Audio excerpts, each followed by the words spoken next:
আজকে আমরা দুপুরে হঠাৎ করে চলে গেলাম দিবাপির সোদপুরের আউটলেটে লাঞ্চ করার জন্য। আর তারপর ভিতরে গিয়ে দেখলাম বেলুন দিয়ে দারুণ সুন্দর ডেকোরেশন করেছে। আর কিছুক্ষণ পরে আমাদের সামনে চলে আসলো একটা করে রসগোল্লা।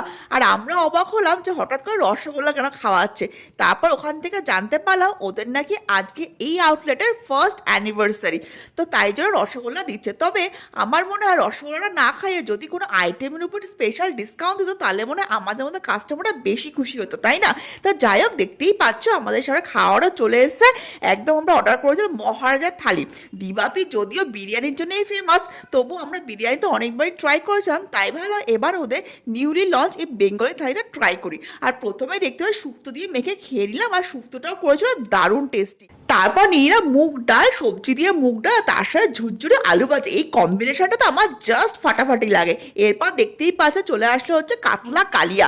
আর কাতলা মাছের এই পেটির পিসটা দিয়েছে, দেখো কত বড়, আর খেতেও ছিল একদম বিয়ে বাড়ির মতন, মনে হচ্ছিল রেস্টুরেন্টে বসে একদম বিয়ে বাড়ির কাতলা কালিয়া খাচ্ছি। দারুণ করেছিল কাতলা কালিয়াটা, আর গরম ভাতের সাথে কাতলা কালিয়াটা জাস্ট জমে গেছিল।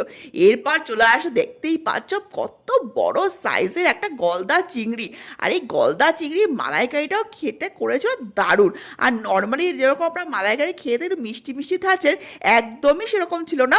একদম কাঁচা লঙ্কা বাটা দিয়ে একটা ক্রিমি টেক্সচার ছিল, খেতেও ছিল একদম অন্য স্বাদে। তোমরা যদি একটু অন্য রকমের চিংড়ি মাছের মালাইকারি খেতে চাও অবশ্যই একবার ট্রাই করে দেখতে পারো। এরপর চলে আসলো চিকেন কষা।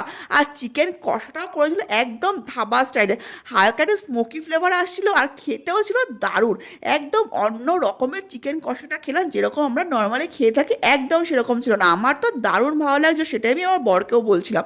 এরপর চলে আসলাম মেন আকর্ষণ হচ্ছে মাটন কষা।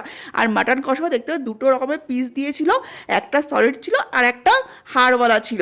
আর মাটন কষাটাও ছিল কিন্তু একদম অন্য স্বাদে, একদম গন্ধরাজ লেবুর একটা ফ্লেভার কিন্তু আসছিল। প্রথমে আমি ভাবলাম আমি তো গন্ধরাজ লেবু মাখিনি, তবে এই ফ্লেভারটা কিভাবে আসছে, তারপরে বুঝতে পারলাম মাটনটার মধ্যে গন্ধরাজ লেবুর এই ফ্লেভারটা দিয়েছে। আর মাটনটা দেখতে পাই কতটা সফট আর দারুণ খেতে ছিল। আর শেষ পাতে এরকম ফ্রুট চাটনি, যেখানে কাজু কিশমিশ আমসত্ত্বতে পরিপূর্ণ।